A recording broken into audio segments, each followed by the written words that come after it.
Clic, clic. Waouh, tu fais hyper bien le clic. Merci. Abonne-toi. Salut Romain, ça va? Ouais. Qu'est-ce que tu manges là? C'est du popcorn? Regarde, c'est dégueulasse, t'en fous partout. Non, non, non, c'est mes dents. Tes dents? Attends, mais ça fait combien de temps que t'es pas allé chez le dentiste? Non, j'y vais jamais, je déteste ça. Ouais, mais t'es au courant quand même que c'est hyper important d'avoir des bonnes dents? Ah, mais elles sont bonnes, mes dents. Elles sont même super bonnes. Oh, ça va être compliqué.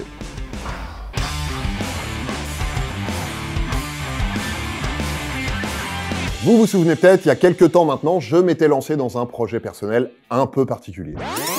J'ai décidé cette fois de me faire refaire les dents. Ça m'avait donné l'occasion de vous expliquer les choses à faire et à ne pas faire quand on se casse les dents. Le moment est venu de vous expliquer les choses à faire et à ne pas faire quand on ne se casse pas les dents. Parce que ça arrive quand même plus souvent.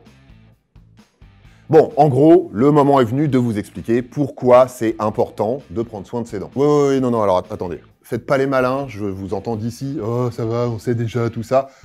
Vous savez, mais est-ce que vous le faites déjà? Et puis surtout, est-ce que vous savez vraiment pourquoi c'est important? Ah, oui, parce que le premier truc qui vous vient à l'esprit, c'est sûrement que prendre soin de ses dents, c'est important pour éviter d'avoir mal aux dents, d'avoir les dents jaunes et de puer du bec. Et vu qu'en ce moment, on porte toutes et tous des masques, le dernier point, c'est sûrement celui auquel vous avez pensé en premier. Une espèce de prise de conscience de soi-même un peu brutale comme ça. Bref, tout ça, c'est pas faux, même si pour la couleur des dents et la laine, c'est pas juste une histoire d'hygiène, mais bon, on s'égare. Donc oui, tout ça c'est vrai, mais ça va plus loin que ça. Beaucoup plus loin même. Des dents déchaussées, des caries pas soignées, des infections qui font pas forcément mal, donc on sait pas forcément qu'on les a, ça peut avoir des répercussions sur d'autres organes, et même parfois sur des organes vitaux. Bon, vous savez ce qu'on va faire, on va passer en revue 8 vraies bonnes raisons de bien vous occuper de vos dents, et vous allez voir que oui, ça peut vous sauver la vie. Ça tombe plutôt bien parce que vu que c'est le titre de la vidéo, vous êtes sûrement là pour ça. Allez hop, petit tour d'horizon des problèmes qu'on peut éviter quand on a des bonnes dents, parce qu'avoir des mauvaises dents, c'est pas mauvais que pour les dents. Les problèmes cardiovasculaires. Et ouais, avoir des bonnes dents, c'est bon pour le cœur et les vaisseaux. Cardio, le cœur, vasculaire, les vaisseaux. Vous l'aviez? Enfin, avoir des mauvaises dents, c'est mauvais pour le cœur et pour les vaisseaux. Mais on va rester sur la formulation positive, si vous voulez bien. Et même si vous voulez pas, de toute façon. Parce que 1, je vous entends pas, là, et 2, je suis quand même chez moi. L'un des principaux problèmes quand on prend sa bouche pour un terrain vague, quand on néglige son hygiène bucco-dentaire, comme on dit dans le jargon, c'est les bactéries. Et oui, on a plusieurs milliards de bactéries dans la bouche. Alors, on ne sait pas combien précisément parce que c'est tout petit et puis ça bouge tout le temps, donc c'est pas facile de les compter. Mais il y en a plus de 700 espèces différentes. On estime qu'il y a plus de bactéries là-dedans qu'il y a d'êtres humains sur Terre. Donc ça fait du monde dans votre bouche. Is it a kinky thing? Parmi ces bactéries, il y en a plein qui sont très utiles pour notre organisme, mais elles peuvent aussi causer des infections. Au niveau du parodonte, par exemple. Le parodonte, c'est tous les tissus qu'il y a autour des dents. Les os, les gencives, les nerfs, les vaisseaux, etc. Et tout ça, ça peut s'infecter, et c'est là que ça se gâte. D'abord parce que ces bactéries, elles peuvent passer dans la circulation sanguine et aller se fixer sur d'autres organes, comme le cœur, les poumons ou les reins, par exemple. Et ensuite parce qu'elles peuvent provoquer une inflammation au niveau des vaisseaux qui peuvent finir par se rétrécir, voire se boucher. Et ça, c'est embêtant quand on parle des vaisseaux qui irriguent le cœur, par exemple. Embêtant étant un euphémisme. Les AVC. Exactement pour les mêmes raisons que celles dont on vient de parler, avoir une mauvaise hygiène bucco-dentaire, ça augmente les risques de faire un AVC. En gros, infection, inflammation des artères, vaisseaux qui se bouchent, sauf que là, si les vaisseaux qui se bouchent, c'est pas ceux qui irriguent le cœur, mais ceux qui irriguent le cerveau, on a littéralement un accident vasculaire cérébral, c'est-à-dire un AVC. J'en ai déjà parlé dans une vidéo, n'hésitez pas à retourner y jeter un petit coup d'œil, je vous mets le lien dans la description. Des douleurs musculaires et articulaires. Toujours au rayon mauvaise hygiène bucco-dentaire égale infection égale répercussion à laquelle on ne s'attend pas, les problèmes au niveau des muscles et des articulations. Une parodontite, une infection et une inflammation du parodonte. Vous vous souvenez? Ça peut avoir des répercussions sur des muscles ou sur des tendons déjà fragilisés, et du coup ça peut provoquer des douleurs musculaires, voire des tendinites. Il y a même des chercheurs qui ont étudié le lien entre les parodontites et la polyarthrite rhumatoïde. Alors la polyarthrite rhumatoïde, c'est une maladie inflammatoire des articulations. Et ils en ont trouvé un de lien. évidemment, hein, sinon je ne vous en parlerai pas. Le diabète. Alors attention, on ne développe pas un diabète parce qu'on a une mauvaise hygiène bucco-dentaire. Mais si on a déjà le diabète, par contre, ça peut aggraver les choses. Une infection, ça peut perturber la régulation de la glycémie, c'est-à-dire du taux de sucre dans le sang. Ça, c'est valable pour tout le monde, mais si on est diabétique, ça peut déséquilibrer la maladie, et du coup, ça expose à toutes les complications qui vont avec. Et comme le diabète, il peut lui-même provoquer des problèmes bucco-dentaires, parce que quand on a du diabète, on a la salive plus sucrée et qu'on est plus sensible aux infections, bah, c'est le serpent qui se mord.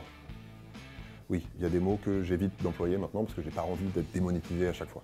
Bref, vous avez l'idée, le diabète, c'est une double bonne raison de prendre soin de ses dents. Le cancer. Oui, carrément, le cancer. Certains cancers de la sphère digestive, pour être précis. Oui, je sais, ça peut être difficile à croire, et en vérité, on ne sait pas exactement par quel mécanisme on peut en arriver là, mais il y a plusieurs études qui vont dans ce sens. Celle des chercheurs de l'université de Belfast, déjà, qui suggère qu'une mauvaise hygiène bucco-dentaire peut augmenter de 75% le risque de développer une forme de cancer du foie, le carcinome hépatocellulaire. Et une autre menée dans un centre de cancérologie à New York qui a conclu que la présence de certaines bactéries qu'on retrouve dans les parodontites augmente significativement le risque de cancer de l'œsophage. Encore une fois, à ce stade, on ne sait pas encore précisément comment ça marche, mais l'influence des infections parodontales a été aussi évoquée dans d'autres formes de cancer. Et puis il y a un autre truc par rapport au traitement des cancers, cette fois. En cas de chimiothérapie, comme ça affaiblit le système immunitaire, avant de commencer, on cherche à éliminer toutes les sources d'infections potentielles pour éviter les ennuis. Donc on va regarder l'état des dents, par exemple. Et dans certains cas, il faut arracher celles qui ne sont pas saines. Donc pour les gens qui en ont beaucoup en mauvais état, on en arrache plein, et du coup ça complique encore plus une situation qui est déjà pas très simple à la base. Un accouchement prématuré.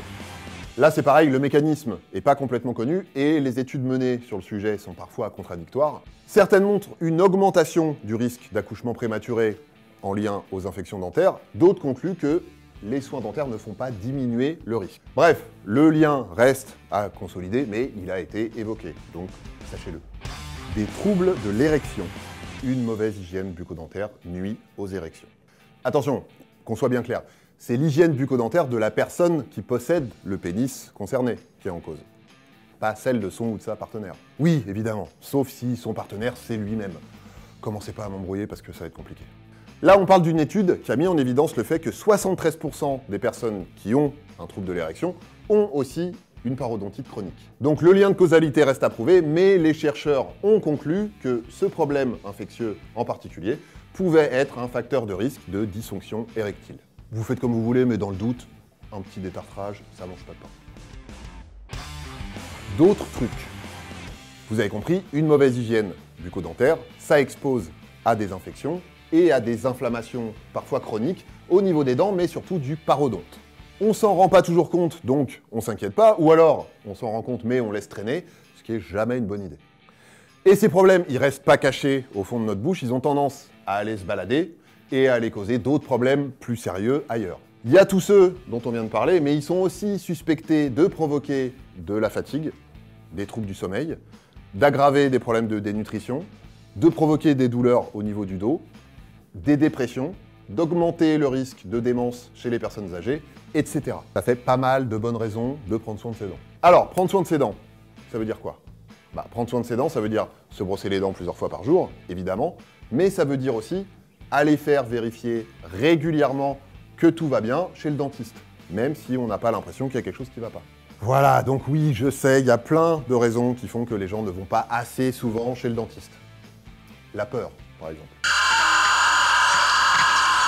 Et là, j'espère que je vous ai donné des bonnes raisons d'y aller plus régulièrement. Voilà, DTC, c'est fini pour aujourd'hui. On se retrouve très vite pour de nouvelles vidéos. D'ici là, prenez soin de vous, prenez soin de vos dents, et prenez soin des autres, et prenez soin des dents des autres.